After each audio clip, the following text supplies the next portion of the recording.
Notre objectif, c'est vraiment de montrer le design dans des lieux où on ne l'attend pas.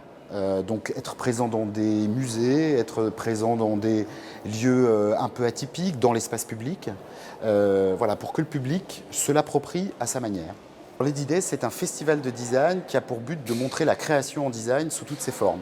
Que ce soit du design textile, du design graphique, du design d'objets, de mobilier, fait avec des artisans, fait avec des industriels. C'est de montrer que finalement le design est présent de manière multiple et surtout est très présent dans notre vie de tous les jours. Au départ, il était pensé pour les professionnels.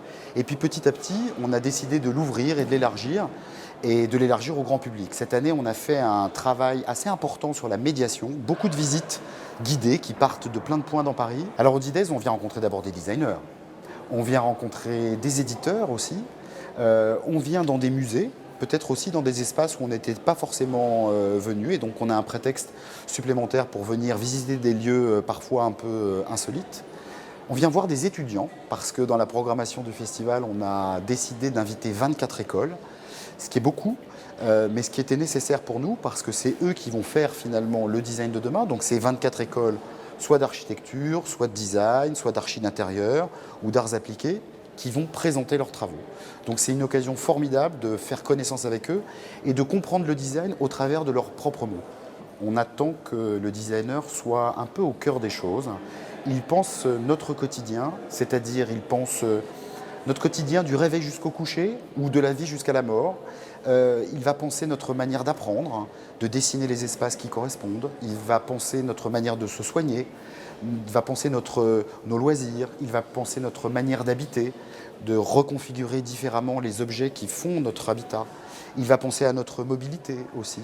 Le fait que demain, on aura une voiture sans conducteur. Donc, qu'est-ce qu'on fait de cet espace et qu'est-ce qu'on fait de cet habitacle? Ça, c'est une question pour un designer. De penser la manière de travailler aussi. La façon aujourd'hui d'être plus nomade, d'être plus mobile sur son lieu de travail. Et donc de penser les outils et l'ergonomie des outils dont on aura besoin pour travailler le mieux possible et surtout être en phase avec l'époque d'aujourd'hui, mais surtout dessiner le monde de demain. Alors cette année, on a placé le festival sous le thème de la révolution ou de l'évolution. Moi, je dirais que c'est plutôt une somme d'évolutions. Aujourd'hui, on n'est plus dans un cadre de grande politique nationale où on décide de manière verticale que le design, c'est ça et ça doit servir à ça. Je crois qu'on est là pour montrer qu'il y a énormément d'initiatives locales, des initiatives de terrain, qu'on dit horizontales et non plus verticales. Et notre rôle, c'est justement de le montrer. Donc, en fait, la révolution, elle se fait finalement par la somme de toutes ces petites évolutions. Le designer, il n'est pas là pour imposer, il est là pour proposer des choses.